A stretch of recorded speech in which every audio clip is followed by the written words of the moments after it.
My first investments in AI have been like 8 years ago, for instance. So I've seen the space evolve. Same with some of the bio space.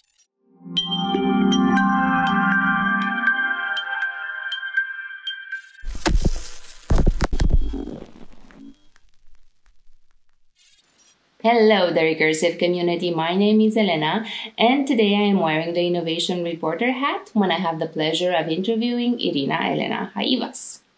She is a Romanian-born investor, partner at London-based Atomico since 2018. This is a VC that focuses on bold tech startups from Europe. Irina has a background in medicine, having studied to become actually a surgeon. Therefore, it's no surprise that her Atomico portfolio showcases names like Helex, Accurex, and Kiran Medical. As a lover of logic, solving problems, and mathematics, her investing career is narrowing towards deep tech, AI, Web3, and Bio 2.0 solutions. Let's find out more about her VC world, her investor modus operandi, and Atomico's plans for 2023. First and foremost, what attracted you to the VC world and keeps you want to evolve in it and become better at it? So I can't say I knew about VC when I graduated from university. So it kind of like has been a journey to this place. I initially started my business career in consulting, spent a little bit of time in an operating role, and then moved to investing. I was initially in later stage, and then got attracted much more by the earlier stage, by the more disruptive technologies that can have a potential to have bigger impact. And that's what led me to VCs. And what keeps me here is a combination of that potential for impact, as well as working with founders that are incredible individuals to set up, to work towards their ideas and build towards their mission. So that keeps me motivated and lucky in a way, because I always say I spend my days looking into the future, and that's an exciting place to be. Mm-hmm. I read your description on the website, and it says that you're like a hands-on investor. You like to discover the solution. You're solution-driven and oriented, but you also want to tap into like the founder's core, the founder personality to help build the ship, the tech ship. How is your medical background shaping your modus operandi as a principal at Atomico today? I started my professional, so to say, interest with mathematics. And as I think I also say it in my bio on the website, mathematics has kind of taught me rigor, logic, approaching problems, courage to approach unknown problems and solve them. And then what medicine has taught me is how to deal with things I cannot control, with uncertainties, with things where I may not know the answer, and also empathy. So I think what I do today is a great combination of the two, where medicine is more empirical, more open-ended in some ways, because you kind of don't always know what the outcome is going to be. And math is more logical and structured, and that rigor also is important in what we do. So I would say it's a merging of the two worlds. How do you sift through so many shiny startups that are good on paper to be sure that it's not just maybe a bubble, image bubble created by the founders, by the team? What about you mentioned structure and mathematics? How do you do it?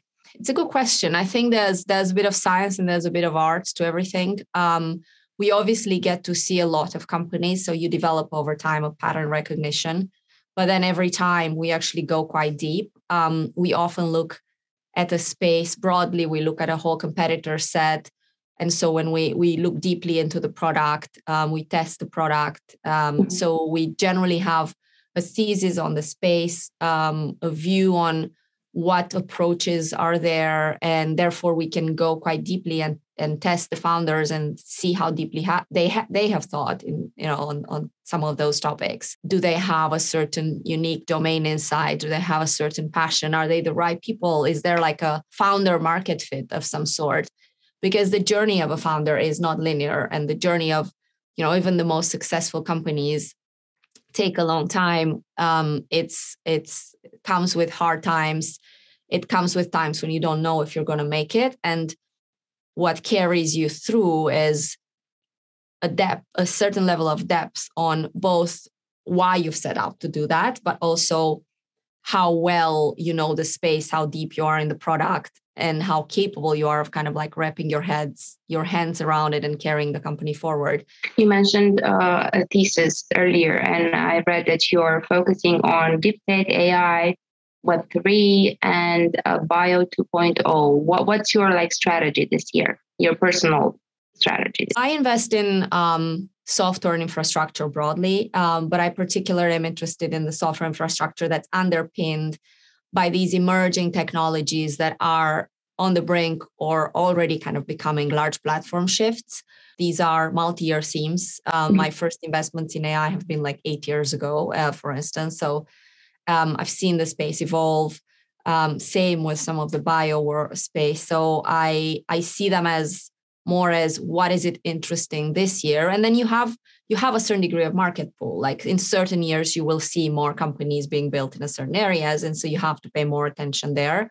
But yes, I don't think these are kind of like dip in, dip out. These are quite, multi-year seasons and efforts.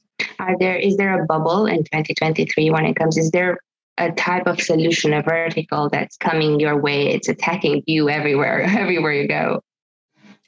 I mean, it is. It's probably this whole AI space, right? It's I don't know if it's a bubble. I wouldn't necessarily call it a bubble, but there is a hype, and there's probably an element of hype to it. I think there is fundamental real value and innovation that is underneath it. But yes, there is a hype. And so you have to be careful identifying what's hype and what's actually real when you look at businesses. There is always a hype every year. There's climate is a hype, like Web3 was a hype last year as well, but it doesn't take out the value of the space. There's still value to be created. There's still long-term trends that we believe are there, and they're secular. So but yes, there is always a hype. What would you see as a hype in 2024? That's a good question. I suspect some of the AI is still going to stay a hype because we are still relatively early in this emergence and opening up of generative AI. I mean, if you think about it, the ChatGPT has only been out in November, but then there's much more questions that are going to stem from that over time. And I think that's probably going to continue.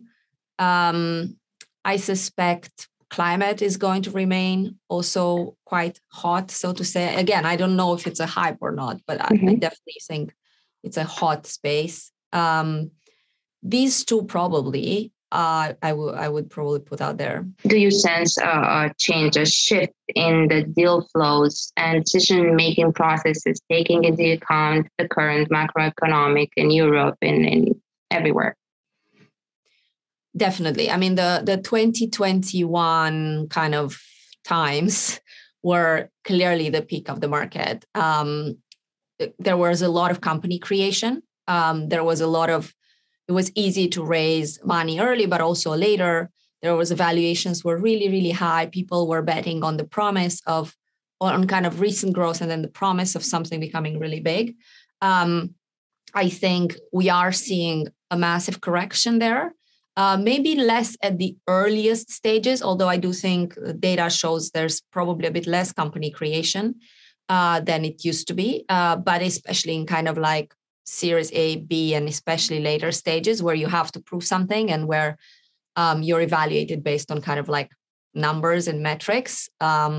Those have definitely taken a big hit. And we therefore, and then I think in addition to that, there is the macroeconomic impact, right? So a lot of these businesses sell into businesses that are impacted by the overall slowdown.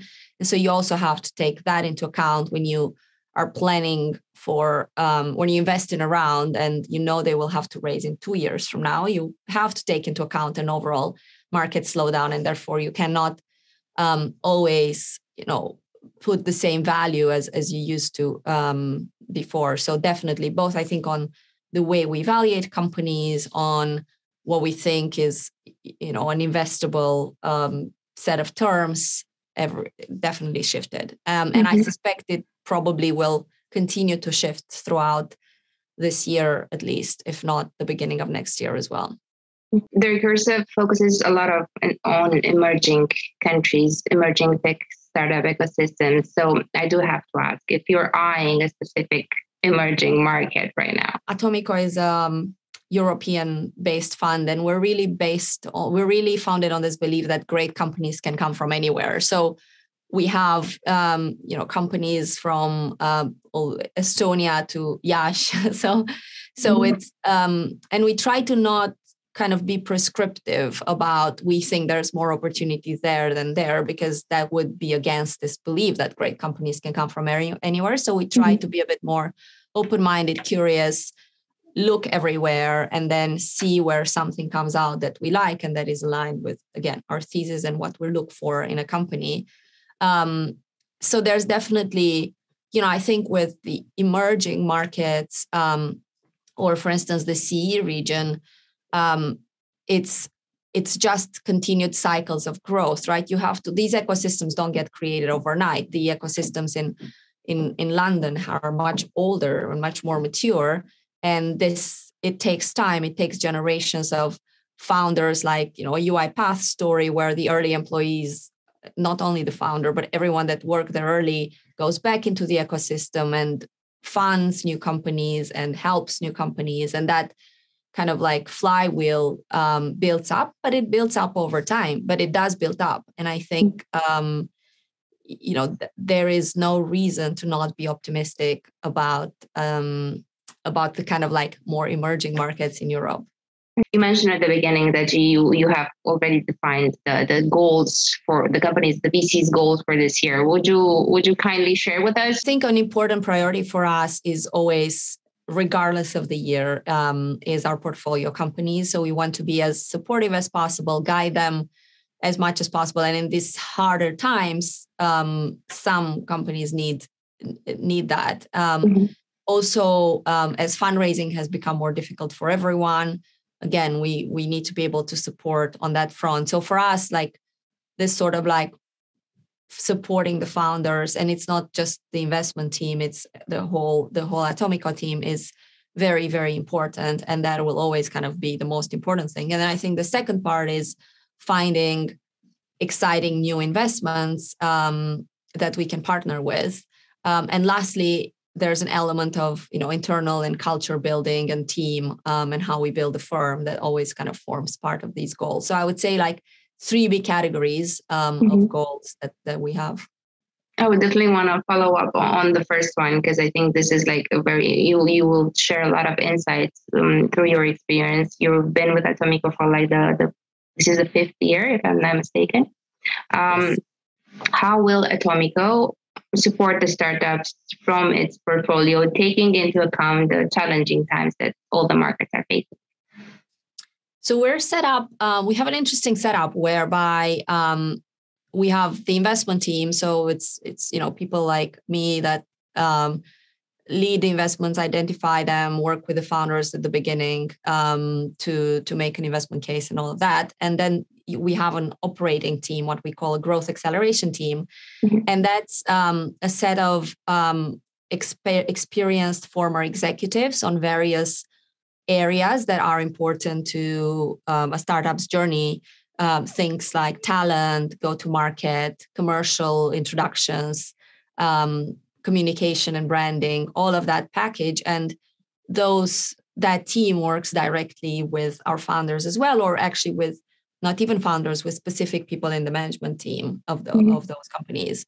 And so whatever the topic of the day is, whether it's more around go-to-market or whether it's more around fundraising and so on, obviously the person that sits on the board, like myself, gets very involved, but then we get everyone else on the operating team to also help. And, it's almost like a many-to-many type of interface rather than me and the founder. It's actually us as a team and them as a team. And we believe that's just much more like it's a better way to scale and leverage our support as well. How do you keep evolving every year?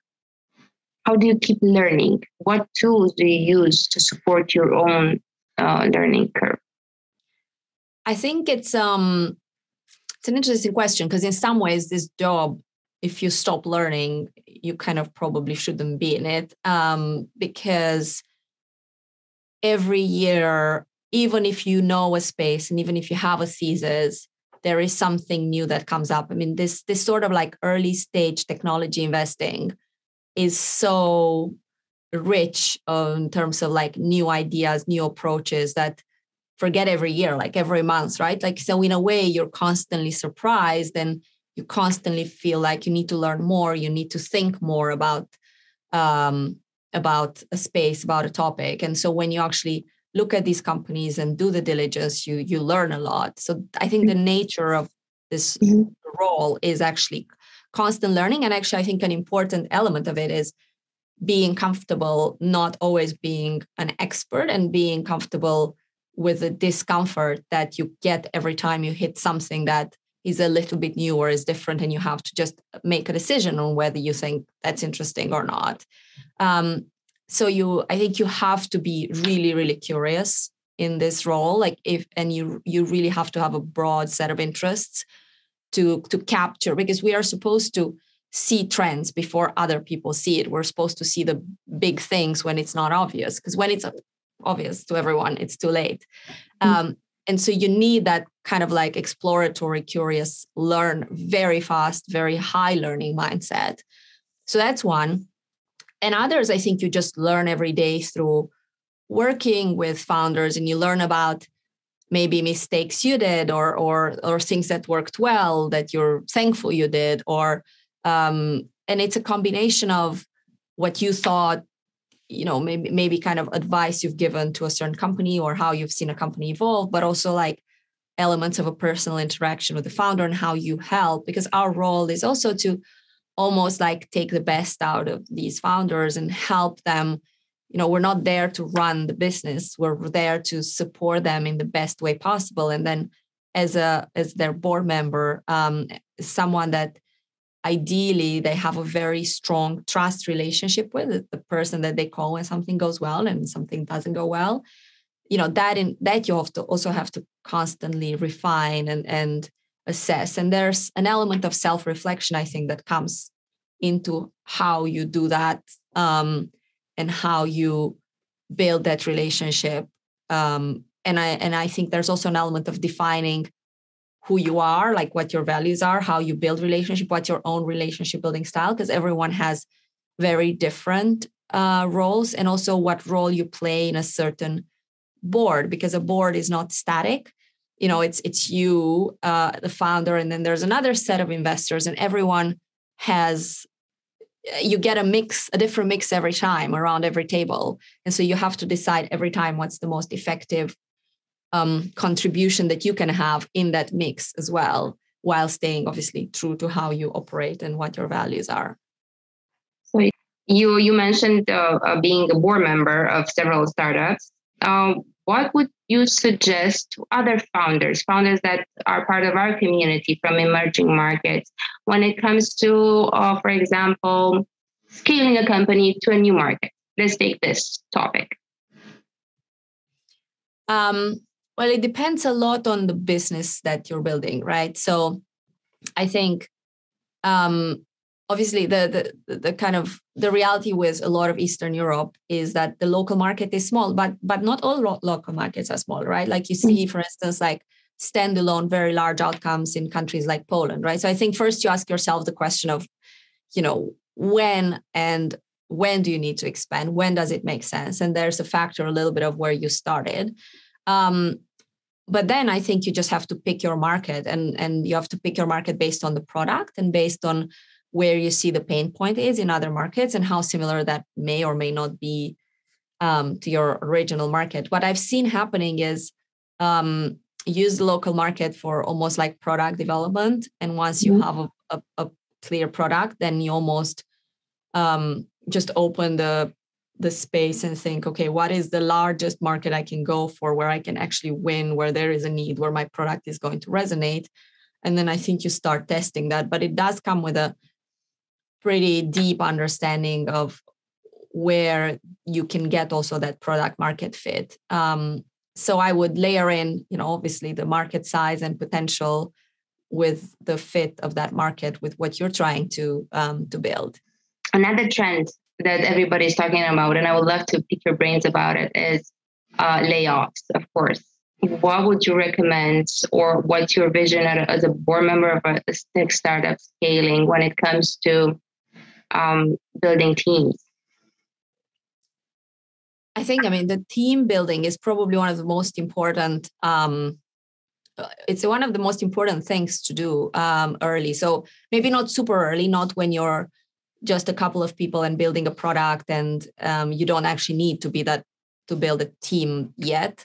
But the moment you start actually needing to scale the team, I think there's so many considerations there around. There's a broader cultural consideration. So defining what's the culture you want to build, and what kind of people do you want, and what are your values, because that helps you find individuals that don't only have skills, but are also aligned. There is an element of in what sequence do you scale what based on where you are as a company. So imagine you're selling, you're ready, your product is ready, and it's a lot about scaling the commercial efforts. Then obviously you direct the team scaling towards the commercial effort, the commercial side. If you're still building the product and it's not yet ready to sell, then maybe you shouldn't be scaling the commercial organization. So I think there is an element of sequencing.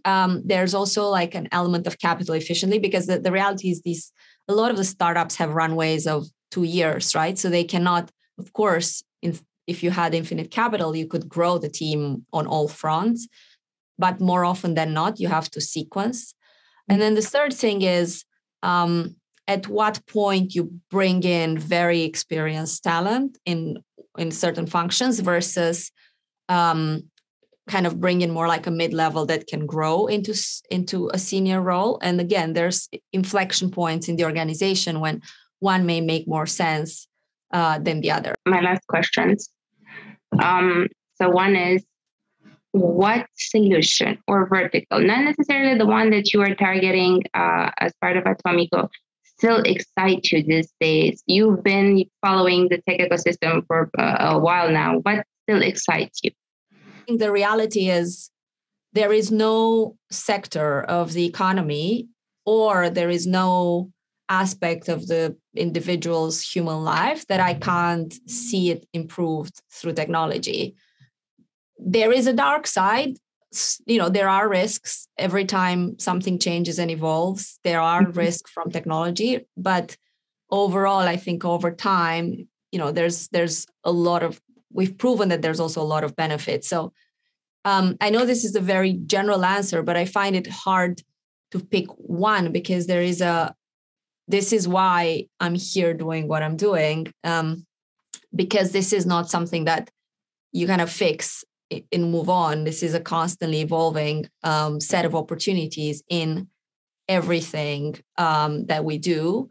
And there's tons of areas which are completely not touched by technology. If you think about, the penetration of technology across industries is still quite low, and across what we do is still quite low. There's aspects like health or education, and we're barely there. There's a lot of the way we run certain business models that have been the same forever and need to change. The way we scale businesses that can still change. The way we digitize a lot of industries that are still on pen and paper.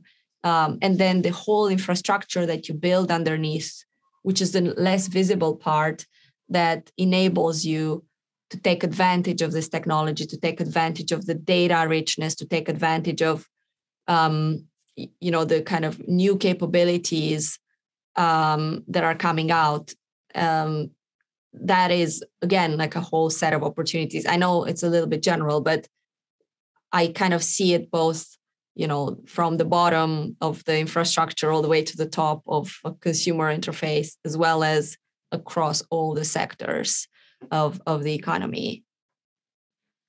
Well, I would still like to follow up with something more personal. What is one tool that you use daily? Like maybe, I don't know, HubSpot to sync up calls, from Zoom calls, from paying with your phone or with your watch, from paying something from your own app that you really appreciate.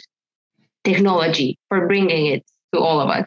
I am quite excited about the set of possibilities that putting certain AI tools in the hands of people can actually create in the sense of removing some of these mundane tasks that we all do, some of these analytical tasks that are quite repetitive, and enabling almost like humans to be more human, enabling things like creativity, enabling things like emotions and empathy becoming more important. I think that's actually one of the potentials that personally excites me, because I think a lot of us, even if we try to be very efficient, even if we use all the tools that we have at our disposal that are making us more efficient, we all have like 50 apps and switching between them because we have to do certain things. Well, that's great, but that also has created a lot of like proliferation of tools that we use, and it also, we're still doing a lot of I would say mundane tasks in a lot of our day-to-day life, and I think potential for technology to kind of remove as much as possible those and elevate us to a level where we can spend more time thinking, more time creating, more time interacting with others. That I think I'm very excited about. And, we have some investments that are in this kind of space of solving this problem of multiple tools and making it much easier. And then I think we have these new technologies that are coming up that actually, will make basically humans more humans. So my final thing, this is something that we always share with our community. What would you tell our community, from startup founders to investors to women in VC, taking into account your experience so far? I would basically say that, look, I've seen the evolution of the ecosystem for a long time. I, in particularly Romanian, but also broader on the CE side. And while it may seem at times that it's not evolving as quickly as possible as it could be, it actually is, and ecosystems take time to build. So I would encourage founders to see the positive side and to see the potential, and to kind of open their mind from the beginning to global ambitions. There is no reason to not be ambitious. There is no reason to not aim at building a global company from day one. The founder of Atomico, Nicholas, always says that it's a lot of work to build a small business as it is to build a big business. So you might as well try and build a very big business to start with. So basically what I would say, sky is the limit and shoot for the stars.